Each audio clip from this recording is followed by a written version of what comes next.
And today on my banner, we are looking at the subject of Kwesi Appiah, a former coach of the Black Stars, and as manager of the Black Stars, he ensured that, well, we were able to qualify for the last African Cup of Nations tournament and also the World Cup. And subsequently, following that very World Cup, the vote of confidence was passed in him, and as a result of that, he had a contract renewed for the next 2 years. But just the last couple of days, an announcement came from the Ghana Football Association, of course, before that, leaked by the media, that he has been sacked.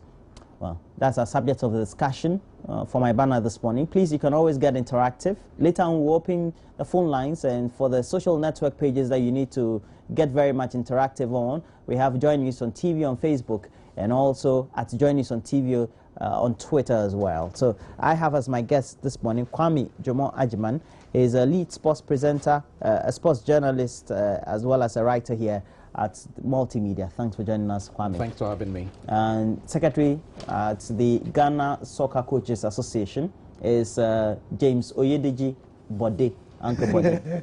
Also then? Boko, thank you for inviting me. Okay. Thank you so much. I have to start with you, Kwesi. Were you surprised by the news as it was generated and speculated and circulated subsequently of the sacking of AA? I don't know how your daughter or your son is, but I'm sure even he or she wouldn't have been surprised by this. It was coming. It was only a matter of time before it did come back. You know, the speed with it, with which it happened, I think it's something that caught a lot of people by surprise. I mean, everyone had been saying after the World Cup that Mr. Appiah had not done enough to deserve, you know, another extension to his contract. But I do recall that prior to him going to Brazil, we're made to understand by the FA president that, you know, contracts terms were already being discussed, and there was a very big chance that Mr. Appiah's contract was going to be renewed based on results. Now, he comes back from the World Cup, things obviously are not going well, and you're thinking, well, is it about time we decide to dispense with the services, or we decide to go in for a new manager? Then we were told, the whole world heard that just a few days after they came back from Brazil, that the FA had a lot of confidence in him. He was still the right man for the job. Even before a fair scheme was played, there are those who are calling for his head. We are looking for results, aren't we? He plays 2 matches, he gets 4 points from a possible 6, and that's very good results. Why you then decide to sack him after that? Shocking. Were you surprised, James? I was disappointed. Not surprised. I saw it coming.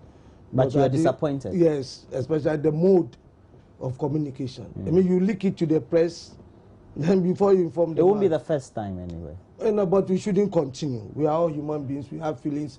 We have blood running through our veins. It's not ordinary water. I mean, such things demoralizes you, and it raises your confidence in your own country, and it makes you to believe that truly a prophet is not accepted in his own country. And I was really disappointed with the mode of communication, honestly. Yes. Now, Kwesi, how good was Kwesi Appiah and how bad was he?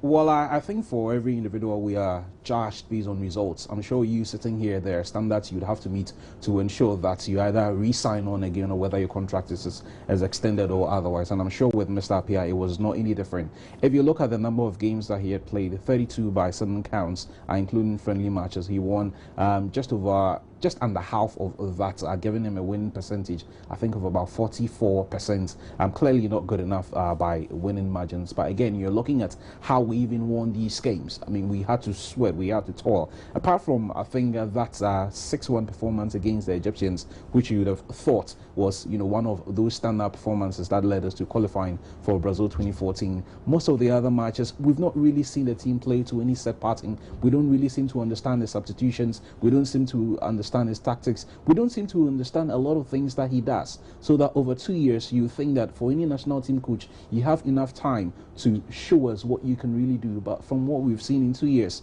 a lot of people have not been confident. I'm not going to say that he was so bad he didn't deserve any renewal, but from what we had seen on the pitch, there were moments where you're thinking, is he really the right man for the job? What's all the trouble, James, about the sacking after a contract has been renewed after the World Cup, when we knew, perhaps, in footballing terms, tactically, he was just not up to it? Oh yes, that is the irony of the situation. Tactically, he was not up to the level of those he met at the World Cup. You are talking of Pandel, you are talking of Josie. Even at the African Cup of Nations. No, let's even go to the last. That was the last straw that broke the camel's back. Am I right? So when you now see that tactically he needed the support, and many people called for a technical director, which he denied. Some people came in to say that he requested for a technical advisor, which we were talking about.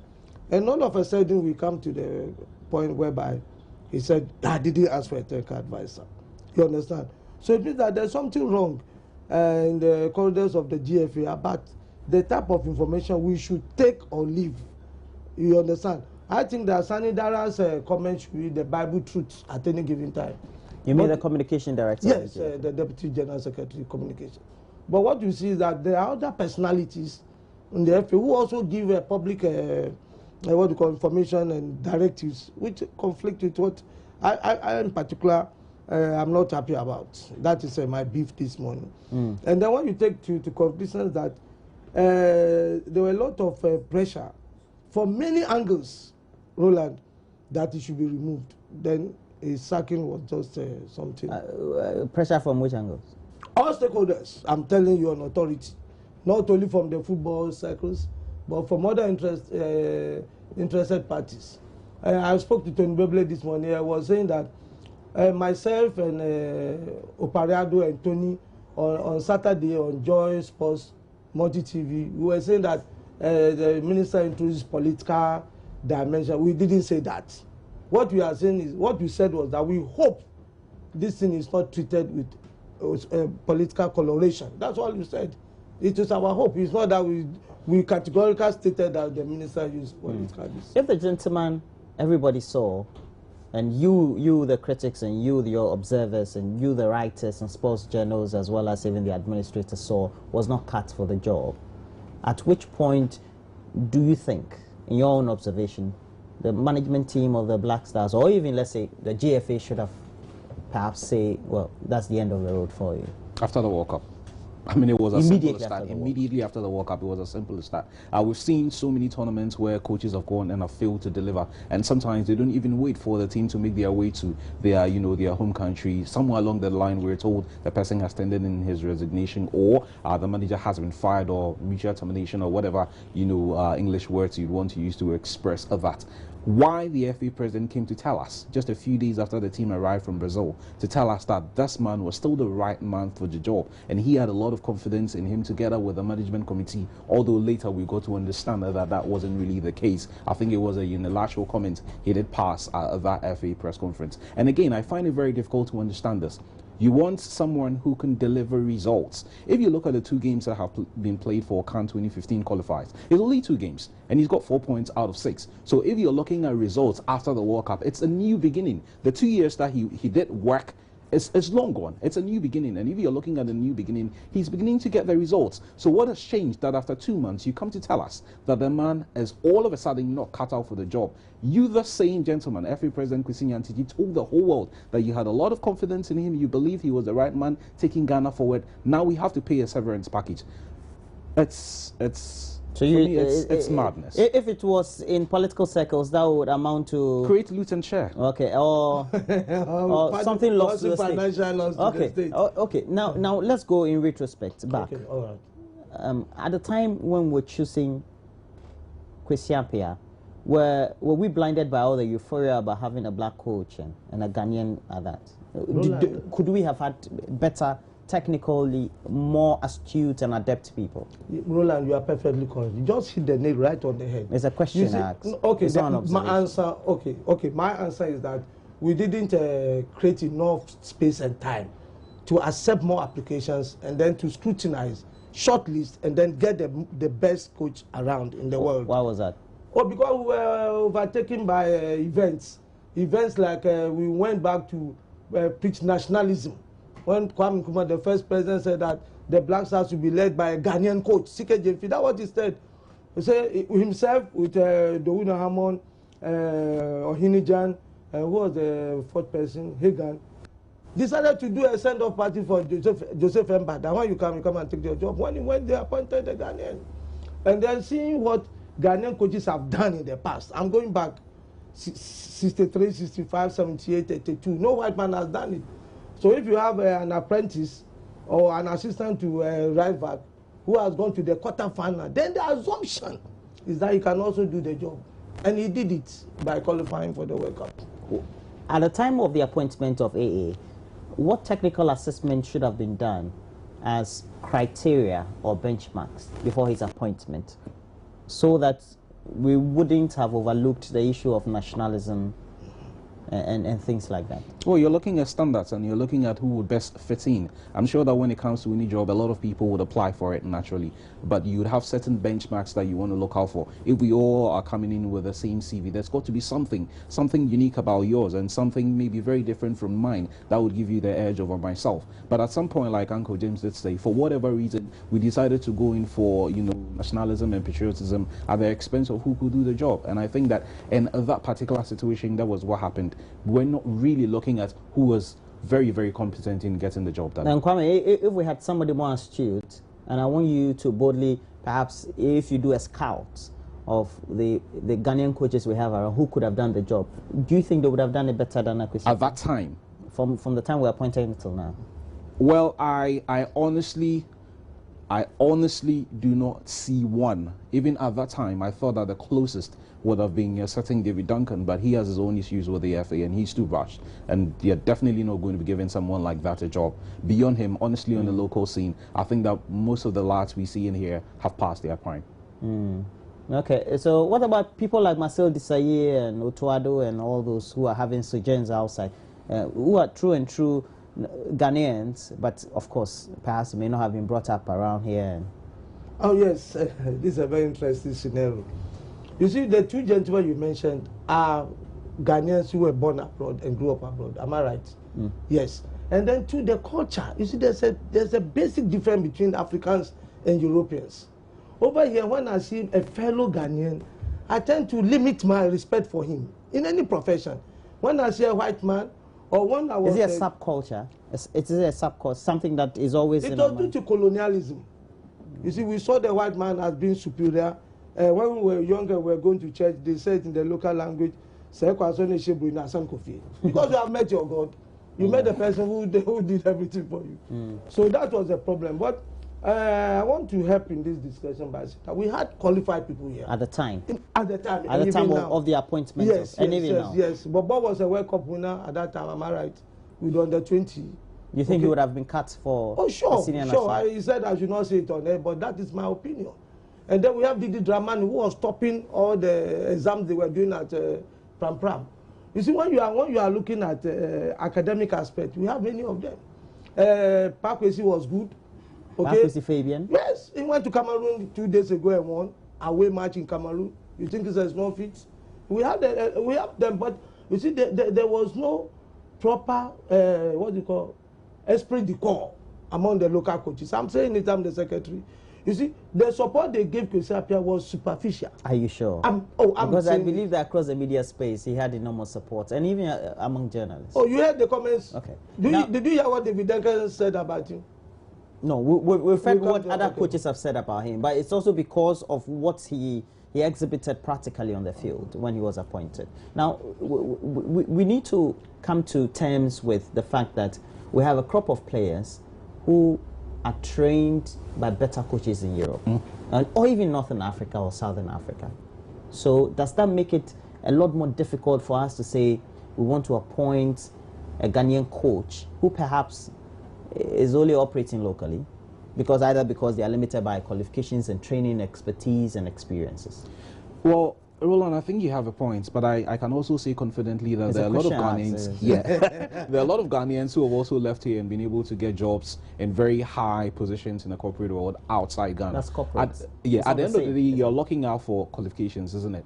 You look at the Ghanaian spectrum and you look at the Ghanaian coaches, and to be fair, a lot of them just don't simply cut it. The fact that you've been able to coach an under 17, under 20, under 23, at that level is so different. Most of the guys are local based players who know next to nothing. They are not trained up to that high standards, with all due respect, and they are ready to give their all. It's a selling opportunity for these guys. But when they go out there and you're training with the big coaches, they understand certain training methods, they come in here and are looking at our training methods and they are thinking, like what did say. I mean, he comes in here. The modern techniques of goalkeeping is way beyond just diving. And if you've been at the Accra Sports Stadium, you would have seen it over 1 billion times. It was so annoying at some point. Sometimes I was asking myself what Nasam Yakubu was teaching the guys. They were always diving. They were just diving, dive, jump, like the way dive, we saw in jump. Wanchindi and Coast. Exactly. And then he questions that. And he's excluded from the next call-up. And I'm not sure it's just him. There are so many of the other players who may not be happy with the training methods, but obviously they know that if they speak too much, they might just be excluded from the next squad. And I think that for most of these players, unfortunately, that's what's happening. They've gotten to a certain pinnacle. They want to train to those standards. The local coaches in here simply can't do that. James, can we avoid that? Yes, we can avoid that by playing. Well, let's say a Christian Achu, who is now behaving like a Mino now, becomes a top professional after playing through his loan period at Everton. He's sold by Chelsea because he won't play for the first team definitely to a bigger team because he's done well in his loan spell. Becomes a top player for the Black Stars, qualifies us to the next World Cup, and expects big standards from his coach locally, and can't get it. He will definitely be the one who was a Mino, doesn't talk, and started talking. He's a star now, and he has started talking. No, not that because he's a star, because he wants expectations. Oh yes. You blame them. Oh, I don't blame anybody. We are all part of the problem. I'm telling you this problem. We don't have a national policy on who a Ghanaian, the Black Star coach should be. Should be a Ghanaian or a foreigner. We don't have the type of players who will play for the Black Star. Are they locally based players or foreign based players? And what is the highest qualification needed? That's why I'm using this opportunity to advise my namesake, Kwesi Appiah, to take part of the severance fee, or if it's a settlement, I don't know how to call it, and go and do the pro license course. I don't think there's, it's a pro license. That's what will make you a manager, not only a technical man. Like Alex Ferguson, I think Desailly now has it. I think it's the only Ghanaian, I'm not sure. People should correct me. He should go and do that course and come and tell the Ghanaians that I have the highest football qualification. That is, apart from my CAF license, A, B, and all those, I still have the pro license certificate. Now, all the blame seems to be shifting from the inefficiencies of perhaps even if it's the Black Stars management team, which is, of course, is led by the president of the GFA, Kwesi Appiah, to Kwesi Nyantakyi to Kwesi Appiah. Now, Kwesi Appiah seeming to be taking all the blame for the fall of the Black Stars. Do you think, as sports journalists and administrators and observers, we have a scenario where the pinnacle of Ghana's football has become the Black Stars, and it is symbolizing the efficiency of the FA, and because now the Black Stars has collapsed, it's also symbolizing the inefficiency of the FA? Well, when you take credit for all the good things, you might as well take credit for all the bad things that would follow. I mean, over the years, we've always consistently said that beyond the Black Stars, there's nothing really to celebrate as far as football on the local scene is concerned. And for me, it's only fair that when things are not going on very well, the FA should be taking the bashing for that as well. Beyond the Black Stars, well, and ask yourself, when was the last time you went to see any local football game? Do you recall that? And even when you watch it on television, are you impressed by what you see? It's close to rubbish. The last time I watched was so difficult to watch sometimes. May 9. Yeah, completely. And I didn't that go was 2001. Yes, I didn't go again. It's because of the disaster. It's not because of anything. Well, 13 years. I'm sure even if you've had the opportunity of seeing a few of the highlights, courtesy, some of these international networks, the quality is not like even I used to see when I was 10, 11, 12 years old. It's that bad now. And when you go out to the stadium, who exactly are you going to watch? Growing up as a kid, I recall that because I was a Kotoko fan, for example, I would want to go and see my Colossae, Thomas Boachi, Isaac Kwache, Joe Debra, and all these guys.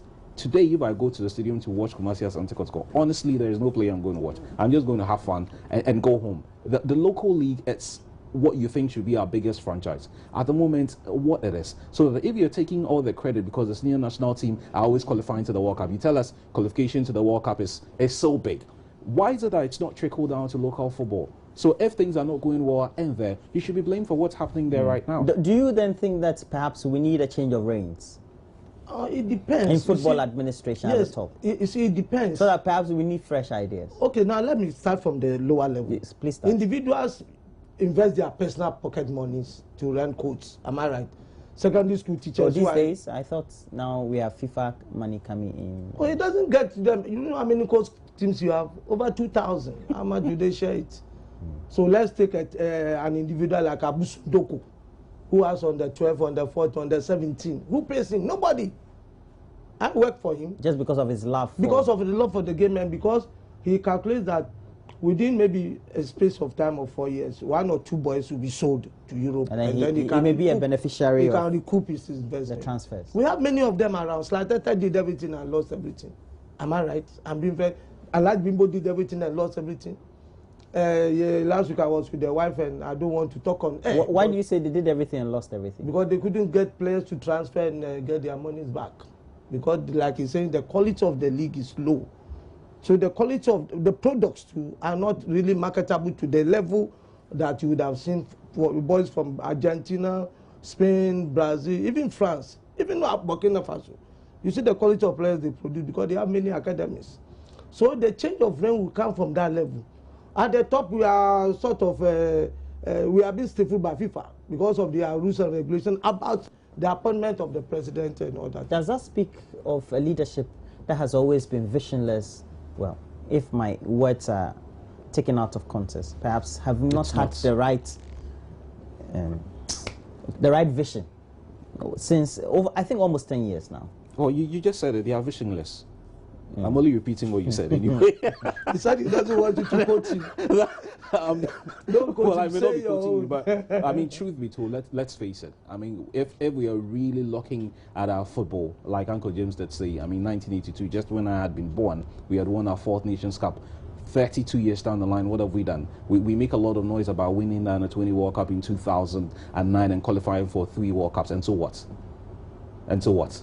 You've qualified for 3 World Cups. Well, so some players, many of the someone top players, top class are selling players each day. How many times have Cameroon qualified to the World Cup? They made it to the quarterfinal of the World Cup just like we have.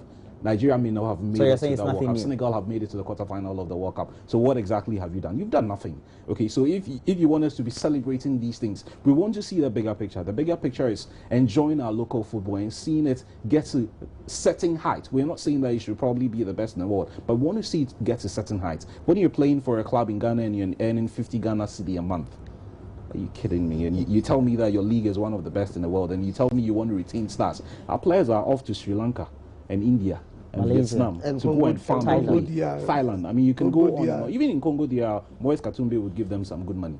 But if you're going to Thailand and Vietnam to go and play, how much are you earning? It tells you a certain story about football in here in Ghana. So that when I hear all these noise being made about, you know, the successes of the Black Stars and beyond that, there's do we need a change in leadership?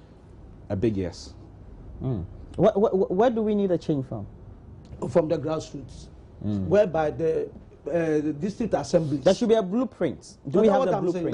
Do we have the blueprint? We don't have it. The sports bill is still in the... No, it's not about the bill. Do we have a blueprint, let's say from the FA? The sports bill is supposed to take care of every sport. Do we have a blueprint, let's say by the FA, that says that this is how development is going, and at this level, when you get to this level, this is the sort of support that comes to you? Do we have a blueprint? We don't have that. We don't have that. Okay, now we're being told, and please, I have to announce this. We have the phone lines going to be open from now to the end of the program, so you can call in. Now we're being told, according to the speculations from the media people like Kwame Njomo and the rest, that Milovan Rajevac could have a second coming. Oh, it was on BBC, so that covers everything. No, the BBC, morning, it was filed by a correspondent, Michael Tieji and the rest, I will know. Oh, well, news this morning. Since they took it there, yes. They took it there, okay. The news item was very brief. The FA will sit down with James. But he's going to be the one, definitely. It seems, it looks almost like... No, I'm giving you the news item. I'm repeating it at the cost of your station. The Blaster will sit down with Kwesi Appiah and discuss the money involved. And then they are likely to announce right back as the new Blaster coach. That's the news item. Hitler said that even in the bunker, they were listening to the BBC. Hitler, Second World War. How did you get to him? Because he died in the bunker, so. No, they had their transmitter. Okay. But what I want to let people know is that they opened applications for another 5 days, today to Friday. Am I right? That's what they say. No, that's what they have done. Sunny said okay. It, so. All right, we have Linda. You are calling from Pig Farm. Linda. Roland, how are you? Fine. Please, you have the opportunity. Make your comment or you pose a question to Kwame Njomo. Yes. Please, I want to contribute that Kwesi Appiah should just sit down and relax. As James Oyeledi is saying, you know, he should go and pursue some higher course so that when he comes back, Ghanaians will just receive him in a good heart. So I'm pleading. And those BBC that they are announcing that Milovan is coming back, it's up to them. It's up to DFA and the bosses and all those that. It's up to them. I'll be pleading that Kwesi Appiah should go. I love Kwesi Appiah very much. I pray that he go and pursue a higher course. So when he comes back, Ghanaians will receive him in the good heart. Thank you. Oh, fine. Jonas from Abelinkpi. Jonas. Yeah, good morning, sir. Good morning. Yeah, can I go on? Yes, please. You are at liberty, sir. Okay. I'm happy for this opportunity. I think that Kwesi Appiah has not been fairly treated, and we all know that it's one of our own. So if the head coach of the Black Stars can be treated like this, what happens to Ghana? You know, it is time that the FA should also take some of the blame. Now that they have shifted the goalpost, they are not being fair to us at all. Okay, thank you very much. And Yankee and his people. Thank you very much. I have Kofi from Tamale. Kofi, you are on. Yes, good morning. Morning. Dami, the way I'm seeing the way the DFA are agreeing to the country is not good. Because this coach, it was the team coach who was talking about when we play against Zambia. It was not the same people who was talking about Dwarfs and goes playing ball for Zambia. And it's the same person that are giving the country the team to manage.